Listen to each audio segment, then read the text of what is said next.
കഴിഞ്ഞ വീഡിയോയിൽ ഞാൻ മോസ്കിൻ്റെ ഭാഗത്തൊക്കെ പോയി പിന്നെ മാർക്കറ്റിൻ്റെ കുറച്ച് കാഴ്ചകളൊക്കെ കണ്ടിട്ട് തിരിച്ച് താജ് സ്ക്വയറിൻ്റെ ഫ്രണ്ടി വന്ന് നിൽക്കുകയാണ്. അപ്പോൾ ഈ കാണുന്നതാണ് താജ് സ്ക്വയറിൻ്റെ പാർക്ക് എന്ന് പറയുന്നത്. ഇനി എന്താ പരിപാടി എന്ന് വെച്ചാൽ ഇവിടുന്ന് ദർബാന്ത് എന്ന് പറയുന്ന സ്ഥലത്തേക്ക് നമുക്ക് പോകണം. ദർബാന്ത് എന്ന് പറയുന്നത് ഇവിടുന്ന് ഒരു 10-15 മിനിറ്റ് ടാക്സി പിടിച്ച് പോകാനുള്ള ദൂരമേ ഉള്ളൂ. കഴിഞ്ഞ വീഡിയോയിൽ ഞാൻ താജ് സ്ക്വയറിനെ കുറിച്ച് പറഞ്ഞിട്ടുണ്ടായിരുന്നു. അത് കാണാത്തവർക്കായിട്ട് ഞാൻ പറയാം. താജ് സ്ക്വയർ എന്ന് പറയുന്നത് ഏറ്റവും ബിസി ആയിട്ടുള്ള സ്ഥലമാണ് കേട്ടോ, ഈ ഇറാനിൽ തന്നെ. ഈ താജ് സ്ക്വയർ 1600 മീറ്റർ സീ ലെവലിൽ നിന്ന് മുകളിലാണ് നിൽക്കുന്നത്. അതുകൊണ്ട് തന്നെ നല്ല തണുപ്പുള്ള സ്ഥലമാണ്. -20 വരെയൊക്കെ ഇനി തണുപ്പ് പോകുന്നുണ്ട് ഈ സ്ഥലത്ത്. ഇപ്പോഴും നല്ല തണുപ്പുണ്ട് കേട്ടോ. സമ്മർ സമയത്തൊക്കെ 36 ഡിഗ്രിയാണ് ഇവിടുത്തെ ടെമ്പറേച്ചർ. ഈ താജ് സ്ക്വയറിൽ വന്നു കഴിഞ്ഞാൽ നിങ്ങൾക്ക് ഷോപ്പിംഗ് മാളുണ്ട്, സ്ട്രീറ്റ് പെർഫോമൻസ് ധാരാളം കാണാൻ സാധിക്കും. അതുപോലെ വലിയൊരു മാർക്കറ്റ് എവിടെയുള്ളത്. ഹോളിഡേയ്സൊക്കെ സെലിബ്രേറ്റ് ചെയ്യാൻ പറ്റിയൊരു സ്ഥലം കേട്ടോ. ഈ ഒരു സ്ക്വയർ എന്ന് വെച്ച് കഴിഞ്ഞാൽ ഏറ്റവും കൂടുതൽ ആളുകൾ ഹോളിഡേയ്സൊക്കെ സെലിബ്രേറ്റ് ചെയ്യാൻ തിരഞ്ഞെടുക്കുന്ന സ്ഥലമാണ് താജ് സ്ക്വയർ. ഈ ഒരു മോണുമെൻറ്റിൻ്റെ ഭാഗത്തായിട്ട് നമുക്ക് ധാരാളം വഴിയോര കച്ചവടക്കാരെ കാണാൻ സാധിക്കും. അവരെല്ലാം പലതരത്തിലുള്ള കച്ചവടങ്ങളാണ് ചെയ്യുന്നത്. നമുക്ക് ജസ്റ്റ് ഇതുവഴിക്ക് നടന്നിട്ട് വരാം.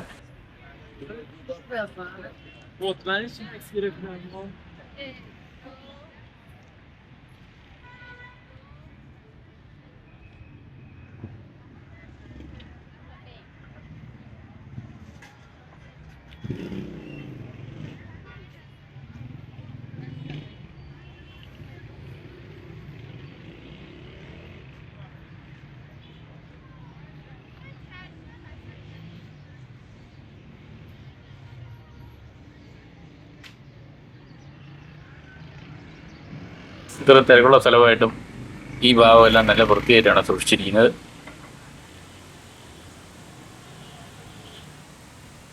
മഞ്ഞ് സമയമുണ്ടായിരിക്കും ഈ മരങ്ങളിലൊന്നും ഇലകളൊന്നും കാണുന്നില്ല. പ്രത്യേക ഭംഗിയുണ്ട് ആ കാഴ്ചകൾ കാണാനായിട്ട്. തറയിലെല്ലാം ചെറിയ ചെറിയ കല്ലുകൾ പാകി ഭംഗിയാക്കിയിരിക്കുന്നു.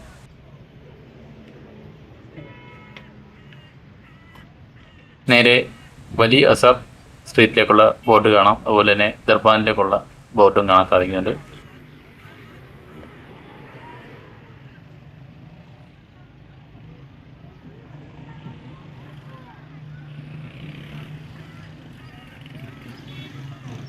ഇവിടെ ഷൂ കച്ചവടങ്ങളൊക്കെ നടക്കുന്നുണ്ട്.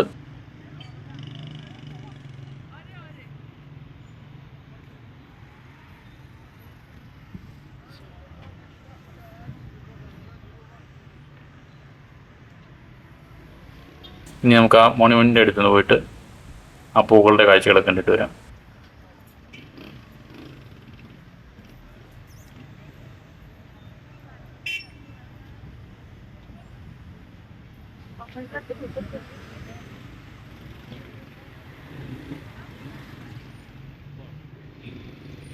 വയലറ്റ് കളറിലും യെല്ലോ കളറിലൊക്കെയുള്ള ഫ്ലവേഴ്സ് നമുക്കിവിടെ കാണാൻ സാധിക്കുന്നുണ്ട്.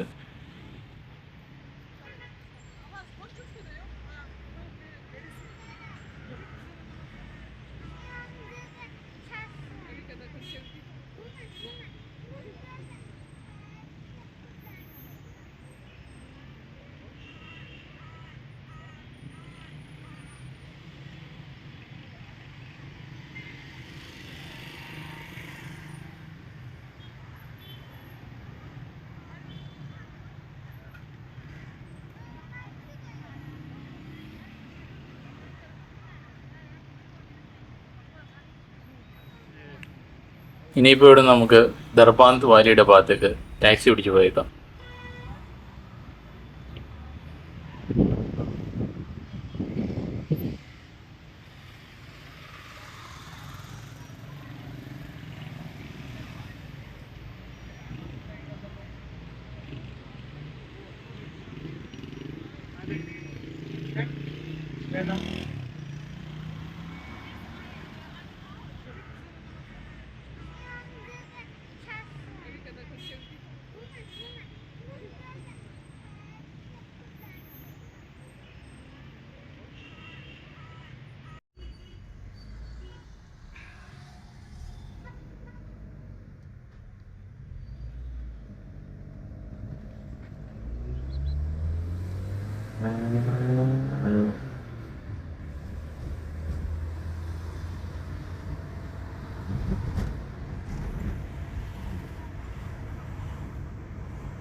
രാജേഷ് സ്ക്വയറിൻ്റെ ഭാഗത്തുനിന്നും ദർബാന്ത് വാലി വരെ പോകുന്നതിനായിട്ട് ടാക്സിക്കാരൻ നമ്മുടെ ഇത് മേടിച്ചിരിക്കുന്നത് 250 തോമനാണ്.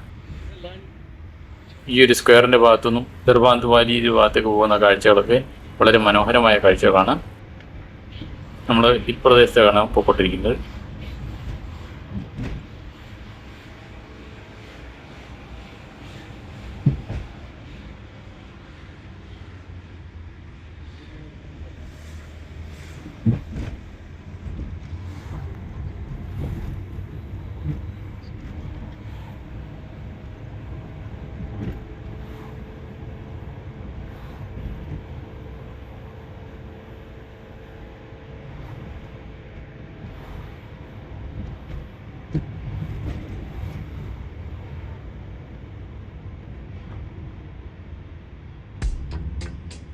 Continue on to Daban Street.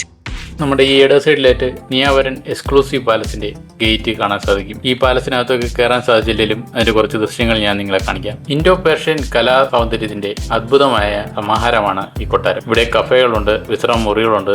ഈ ഒരു ബിൽഡിങ്ങിന്റെ മേൽക്കൂര അലൂമിനിയം കൊണ്ടാണ്, അത് തുറന്നു വെക്കാവുന്ന ശൈലിയിലാണ് ചെയ്തിരിക്കുന്നത് കേട്ടോ. സ്വകാര്യ താമസ മുറികൾ, സിനിമാ ഹാള്, മീറ്റിംഗ് ഹാളുകൾ, ചിത്രകലകൾ എന്നിവയെല്ലാം ഈ ഒരു ഹാളിനകത്ത് നമുക്ക് കാണാൻ സാധിക്കും. ഖജാർ കാലഘട്ടത്തിൽ 1910 ഈ പാലസ് പണികഴിപ്പിച്ചിട്ടുള്ളത്. ഈ പാലസിനോട് ചേർന്ന് തന്നെ ഒരു സുന്ദരമായ പൂന്തോട്ടവും കാണാൻ സാധിക്കുന്നതാണ്. ഈ ഒരു ബിൽഡിങ്ങിനോട് ചേർന്ന് തന്നെ ഇപ്പോൾ രാജാവിൻ്റെ ഒരു സ്വകാര്യ ലൈബ്രറി ഉണ്ട്, അതും ഇവിടെ എത്തുന്നവർക്ക് സന്ദർശിക്കാവുന്നതാണ്. പിന്നെ പഹ്ലവി കുടുംബം ഉപയോഗിച്ച റോൾസ് റോയ്സ്, വിൻറ്റേജ് ബൈക്കുകൾ, കുട്ടികൾക്കായുള്ള വാഹനങ്ങൾ എന്നിവയെല്ലാം ഇവിടെ പ്രദർശിപ്പിച്ചിരിക്കുന്നു. പിന്നെ ഒരു ശിലാലിഖിത പൂന്തോട്ട മ്യൂസിയം ഉണ്ട്. പുരാതന പേർഷ്യൻ ശിലാലിഖിതങ്ങളുടെ പരിഷ്കൃത രൂപങ്ങൾ മനോഹരമായ പൂന്തോട്ടത്തിൽ പ്രദർശിപ്പിച്ചിട്ടുണ്ട്. ഈ ഒരു കൊട്ടാരം സ്ഥിതി ചെയ്യുന്നത് നിയാവരൻ എന്ന് പറഞ്ഞൊരു പ്രദേശത്താണ് സ്ഥിതി ചെയ്യുന്നത്. പഹ്ലവി രാജവംശത്തിൻ്റെ അവസാന കാലത്ത് ഉപയോഗിച്ചിരുന്നതാണ് ഈ കൊട്ടാരം. ഇപ്പോൾ ഇത് ഒരു ചരിത്രപ്രധാനമായ മ്യൂസിയമാക്കി മാറ്റിയിട്ടുണ്ട്. നമ്മൾ പോകുന്ന വഴിക്കെല്ലാം ഇലകൊഴിഞ്ഞ മരങ്ങൾ നിൽക്കുന്നത് ഭംഗിയുള്ള കാഴ്ച തന്നെയാണ്. ചെറിയ മഞ്ഞുണ്ട് കേട്ടോ ഇവിടെ, അതുകൊണ്ട് ദൃശ്യങ്ങളൊന്നും ഇത്ര വ്യക്തമാകുന്നില്ല. ഇപ്പോൾ നമ്മുടെ വാഹനം ദർബാൻ സ്ട്രീറ്റ് ലക്ഷ്യമാക്കിയാണ് സഞ്ചരിച്ചുകൊണ്ടിരിക്കുന്നത്. ഇപ്പോൾ നമ്മളൊരു കുന്ന് കയറിയിട്ട് താഴേക്ക് ഇറങ്ങിക്കൊണ്ടിരിക്കുകയാണ്. ഇപ്പോൾ നേരെ കാണുന്നത് വളരെ മനോഹരമായിട്ടുള്ളൊരു കാഴ്ചയല്ലേ. വലിയ പർവ്വതനിരകളും അതിൽ മഞ്ഞ് മൂടിക്കിടക്കുന്ന കാഴ്ച വളരെ ഭംഗിയുള്ള കാഴ്ചയാണ്. ഇവിടുത്തെ ട്രാഫിക് ബ്ലോക്ക് കാരണം നമ്മുടെ ഡ്രൈവർ ഒരു ഷോർട്ട് കട്ട് എടുത്ത് പോകാൻ തീരുമാനിച്ചിരിക്കുകയാണ്.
Continue on to Daban Street.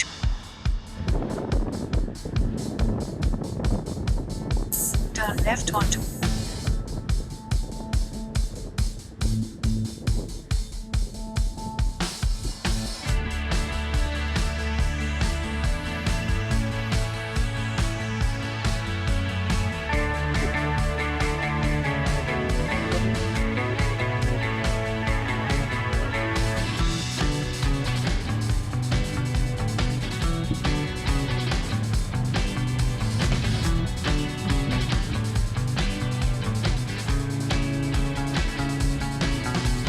ഇത്ര ഭംഗിയുള്ള കാഴ്ചയാണ്. ദൂരെ ദൂരെ കെട്ടിടങ്ങളെല്ലാം കാണാം. അതിന് പുറയിലായിട്ട് മലനിരകളും നമുക്ക് കാണാൻ സാധിക്കുന്നുണ്ട്. നമ്മളിപ്പോൾ ഒരു കയറ്റം കയറിക്കൊണ്ടിരിക്കുകയാണ് കേട്ടോ. ഈ പോകുന്നത് തന്നെ ഒരു ഹിൽ പ്രദേശത്തേക്കാണ് പോകുന്നത്. ദൂരെയായിട്ട് മഞ്ഞ് മൂടിക്കിടക്കുന്ന മലനിരകളും കാണാൻ സാധിക്കുന്നുണ്ട്.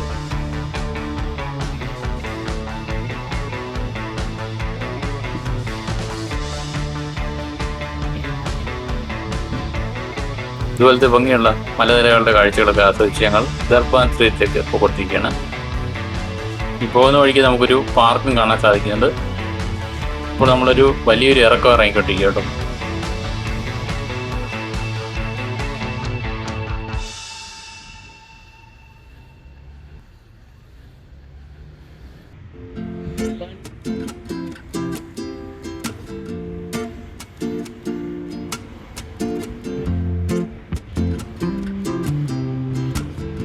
നമ്മൾ ദർബാൻ വാലിയുടെ ഏകദേശം അടുത്ത് എത്താറായിട്ടുണ്ട്. വളരെ കുത്തനെയുള്ള ഇറക്കമാണ് ഇറങ്ങിക്കൊണ്ടിരിക്കുന്നത്.